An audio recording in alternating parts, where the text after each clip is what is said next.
gone up 4 psi from 90 to 94, and again we've slowed both of the rebounds down 1 click, just to hopefully keep it settled in the track. When you land, you don't want to rebound off the dirt. There's a shark fin near the bottom, and it's kind of scary every time you come in. You can roll your front tire, so I might even go up 1 more psi come race day. And you know the details. Yeah. 1 psi. I remember racing. You know those margins. They matter. You will feel 1 psi. Yeah. Well, I'm really glad that he actually put some numbers to it, because when riders say they're testing or tweaking their bike, that's what they're tweaking. You can imagine how many tweaks you could actually do if 1 psi or 1 click a rebound makes that big of a difference. Absolutely. And of course, Bernard is chasing history, his 4th hardline win. One young woman who made history was Gracie Hemstreet, the first ever woman to complete a top to bottom of a Red Bull hardline track. Here she is with Brie.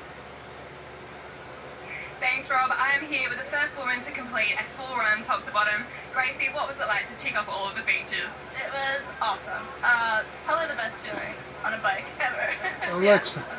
Your first Red Bull hardline. What are your four. expectations for the race? To complete it. Okay. And yeah, hopefully hit the last jump, just because the wind is pretty harsh right now. And the ground is really tacky, so it's running a bit slow today, but we'll see. You grew up in a bike park in Canada and you look so comfortable on those big jumps. What's the most challenging aspect of this course for you? Probably like the technical rock drops, and yeah, I don't know. It's fun. Yeah. Thanks, Gracie. Good luck. Yeah, thank you.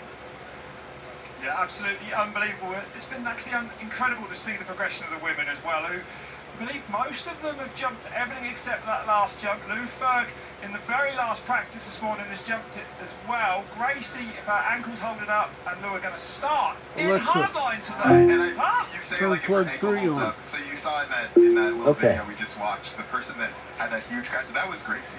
Like, it shows you like she's just in good spirits. That was this morning. Shows you how tough these downhill athletes are, and I can't wait to see them do these jumps, put down the first hardline runs. It's going to be incredible. And here's a question for you. Going back to 2022, the last time it ran, Bernard crashed in the first 20-30 seconds of the track. Jackson won. Jackson's winning time was 3 seconds quicker than Bernard, who was the fastest qualifier his time again. Bernard afterwards very publicly announced to everyone that he had that 3 seconds, that if he'd got down, he would have won. What's going to happen today? This is like a mouth-watering prospect. Rob, you just laid out this perfect, dramatic series of events that we're about to see. I cannot wait to see what's going to happen, and it's going to be an amazing show for all of us. It comes to this point right here, right now. Red Bull Hardline Australia is upon us. Stay with us. It's coming up right after this break.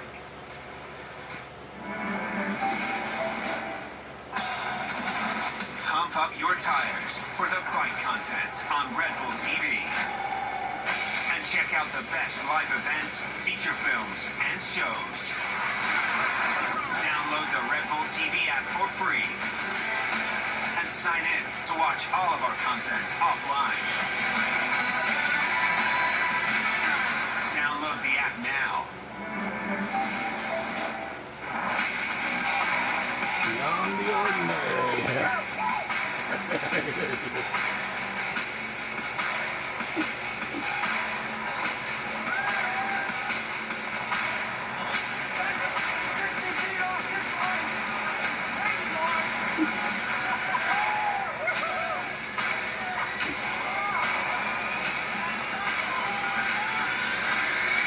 It's not hard if you do what you're supposed to do when you go down there. You go, you'll be off on the side, Joe. Welcome to Australia. We're here for the first ever Red Bull Hardline Tasmania. So one of on the those island islands right to below the it. south Yeah. of Australia.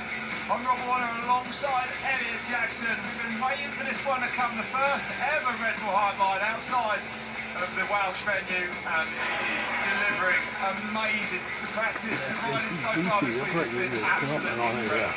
Look at the crowd is out. We've been hearing them cheer all the way down to the pits, and it's going to be an amazing time here in Tasmania. It absolutely is. Yep, so many fans have made their way here to the 26th largest island on the planet. And look at the start list. Gracie Hemstreet will be the first woman to drop. Louise Anna Ferguson right after her. The two women that have completed this course top to bottom. Lou Jackson just managing it right We have before we went with the GTS. live with the racing here. Reed, R-E-E-D. Bogs all the way from Red Bull Rampage, had a top 3 finish there. Vincent Tupin, one of the biggest free riders on the planet. Dan Booker, watch out for him this afternoon, a man from Hobart. Big results here in the past in the EWS. It's Brooke McDonald now on a new bike. Laurie Greenland looking back to his old self. Ronan Dunn, the man on everybody's lips. Some more French riders, of course, before we go to Jackson Goldstone, George Brannigan, and their fastest qualifier, Bernard Kerr, who will be the last to drop. But it has been an incredible week actually seeing these women tackle the courses here. Tani Seagrave is in the commentary box with us, Tani, and I know you're absolutely gutted, right, to have done every feature, to ticked it, to unlock the whole course, except that last jump this morning. Yeah, Rob, I'm gutted. You know, it's pretty hectic up there, and it took so much to take everything off. So to have just one feature left and not be able to drop in is a bit bittersweet. But you know, watching Gracie drop in and Louise as well, I think it kind of evens it out. Yeah, it's going to be good this. So here is Gracie Hemstreet. Tony, you were saying that it was so hard to kind of tick off all those jumps because the wind was so inconsistent. Yeah, it's been like the first day was insane. We had such good weather, and I think we didn't really realise, or we got a bit carried away with the nice weather and forgot that actually, you know, that could change everything for us. So And yeah. it did change yesterday and put it into a little bit of a bottleneck this morning. High pressure. Gracie though was the first woman to complete the entire track. The former overall World Cup winner in 2022 of the junior category. I believe won 5 of the 8 races there. But no surprises, right? She lives in a bike park, Coast Gravity Park. She's used to riding big jumps, I imagine, but unbelievable to see this young woman, what she's doing here. Yeah, we were super hyped to get Gracie involved because she was originally going to be a wild card and then replaced Casey Brown, who's also a freerider, but we thought she's got everything, all the skills that you need to tackle a course like this, and she's proved herself all week. It's been amazing to watch, and she's actually towed me into a lot of stuff this week, so I feel like, you know, I've got the older brain and she's got like the younger one, and she just fully goes for it with no fear, so it's been really nice to balance out. And actually, watching now, this is so much drier than it was this morning. I have to say that this morning for the riders, it was so wet and so difficult. Someone actually used the word unrideable, the top section to me. They said it was so slippery, and I mean, watching this course now, as you said, it's dry. It's going to dry more and more as we go to the fastest qualifiers, so this race should shape up nicely as the afternoon unfolds. And Tony, where is the time made up on a track like this? We heard Dan talking about these sections in between. Is there bits of crux, or is it everywhere? Where do you kind of focus on? A 10-metre drop. Yeah, that's incredible. And this one, that's the one she crashed on, so that's really nice to see her agree to that. 17 metres across that. Yeah. But, sorry, Elliot, I got too excited there. I forgot. Not my bad, it's Oh no, when the time's actually made where she is now, like sections like this, so I'm gutted because I got this section so fast and I was having to brake behind a lot of people I was following, so I think these are the type of sections where it's going to be won or lost for sure, because the features you all kind of hit at the same pace. Yeah. Baxter's Freeway we're on now, this big long run down through the fern trees all the way down. Absolutely amazing. So much different vegetation down this course. Different soil types as well. Not that it's a geology lesson. I know you have stats. No, but that's true, because it's really wet going through there, and then you come out and it's all of a sudden, well, it's not wet anymore, but this morning it was really greasy. Was it And even she's this section? Was it? Yeah, and she's about to pop out, and it is just a dust bowl. You'll see her come through here now. Like, we couldn't believe it. It just changes so quick. This off camber, one of the trickier parts of the course, Tani, is it? Yeah, well, I think as downhillers we love it, don't we? Getting your foot out and just letting loose. So, yeah, this section for me was my favourite. I love seeing Gracie ride. She just has that style of bike. Cruising, really deliberate about all of her lines, never really gets too out of shape. Definitely. We were saying that, you know, it's such hard work up there, but she said she was just going to cruise everything, and, you know, the features are so big and so intimidating. You want to be really ready for them. Oh, look at that. Straight out of that turn. 7th overall in the Elite World Cup last year. Actually, her first year as an elite rider, but heading down now to the biggest features on the track, right, Tony? It's about to get very real. Yeah, she's about to hit the container drop, which is I think the biggest one, maybe 65 foot. So we ticked that off on day one actually. It's an incredible feeling, but yeah, I think when you get there with your arms pumping. Feeling I'd only ever imagined. Look at it, here we go then, yeah. Good 63 through the air.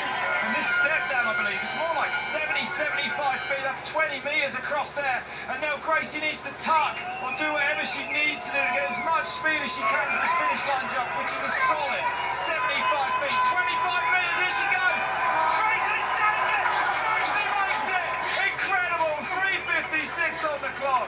But that was insane to see her send that massive jump there. Wow, that's giving me goosebumps. That's incredible. After 10 years of racing hardline, we finally got a girl. We've witnessed a girl do top to bottom, and that's incredible from Gracie. Amazing, absolutely unbelievable. Congratulations, Gracie. Riding with a bad ankle as well. I saw her limping about this morning.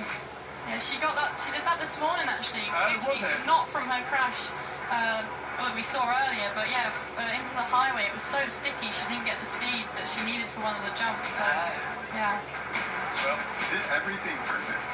Absolutely. One of the things I want to point out, like this is it's a World Cup level track. You know, 4 minutes in, and you have to pull for a 70-foot jump and hold on to the bars. Like, look at how much strength it takes to land off of something like that. Big pull. She was death grip in there as well. I'm not sure if you saw. I think the hands couldn't touch the ground. Yeah, because it's either do I want to break or do I want to actually survive.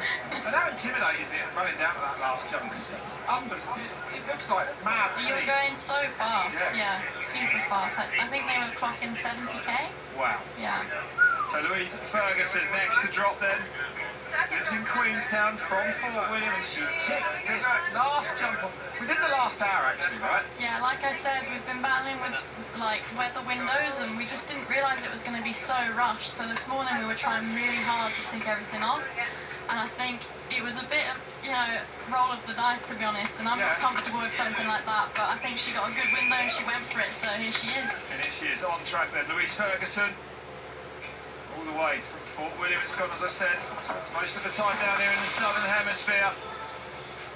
Had an amazing World Cup season last year, took a 4th at the World Championships in Fort Williams. Oh, heavy off there. And it's so steep the landing off there, it doesn't really show it there. No, and you've got to be really heavy on the brakes for the next section. That's what people don't, I think, from the outside can't see. There's a lot of technical braking. Yeah. Like trying to get the right speed for the jumps is really hard, especially when you're trying to go fast in the race. Yeah. They've done an amazing job with the course here. To see this bit dried out, really tricky this yesterday.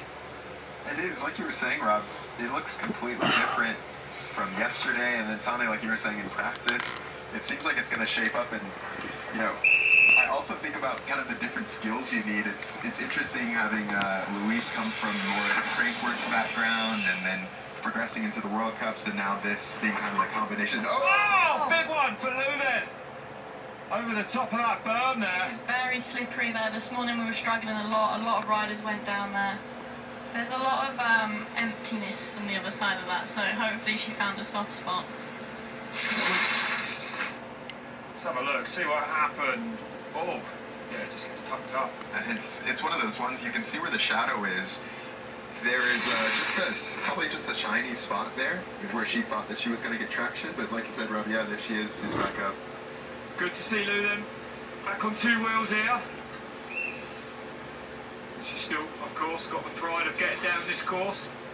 Yeah, I can't imagine it's that fun crashing and then you can't really roll down this course. Wouldn't instill me with unless you confidence. start- Oh man, big gap over the tree as well. Another massive gap there. That was the one that actually all of us agreed we were the most scared of, that tree gap. It's a really super awkward intimidating. landing, yeah. And you're coming off that massive drop and like coming around the berm with a lot of speed, and yeah. You literally are looking at the lip and you have a massive tree that you can't roll it, you can't case it. We saw a lot of cases on day one. A lot of overshoots and a lot of cases. I can't believe how dry this is now. No, although, I mean, everything's been pretty unbelievable weather-wise here. 2 days ago, it was I've never felt worse. I think I had heat stroke. It was so hot. And then yesterday I was reaching for a puffer jacket and gloves. It was like 5 degrees above or something. It was wild. It was freezing yesterday. I didn't want to ride. I didn't ride because But it was a difficult qualifying session. Wanted it to be at the top as well in that cold. Yeah, I understand it was yeah. really cold up there. too wet, too windy, too dangerous. Bonnie, what would you be thinking on a track like this? Like normally when you crash in a race run, it's a bit of a different vibe, you know, but you get back up and kind of what do you think is going through Lou's mind right now? I think she probably just wants to make it to the bottom safe. Obviously, it is a fun track. There are some really fun features, so I think she'll be able to get back in the group, but I think that would have knocked her confidence a little bit for sure. I had a crash in practice this morning and I knew I had to hit that big feature, and I think you just get wound up in your head a little bit, but She's back on it. Yeah. Faster than Gracie actually through our key section. Keep an eye on that this afternoon by 500. So looking like she's feeling okay again. she's putting all the Beautiful. gaps, so yeah, I think she's still going for it. Oh! Wow! Tuck the front hard in there. Full front flip for Lou. Oh, it's so easily done in there, honestly. That's where I crashed this morning. It is just powder. It is just so deep in powder, it just grabs your front wheel without you even knowing. Yeah, I was talking to Bernard and Connor Fearon about that exact turn, actually. Yeah. Oh, Lou. That was a big crash. Now I'm wondering what she's going to do on You the know rest of what? this course. I don't think she's crashed all week. No. I mean, ironically, they're crashes that you know, it's not like she's gotten out of shape on the most gnarly bit.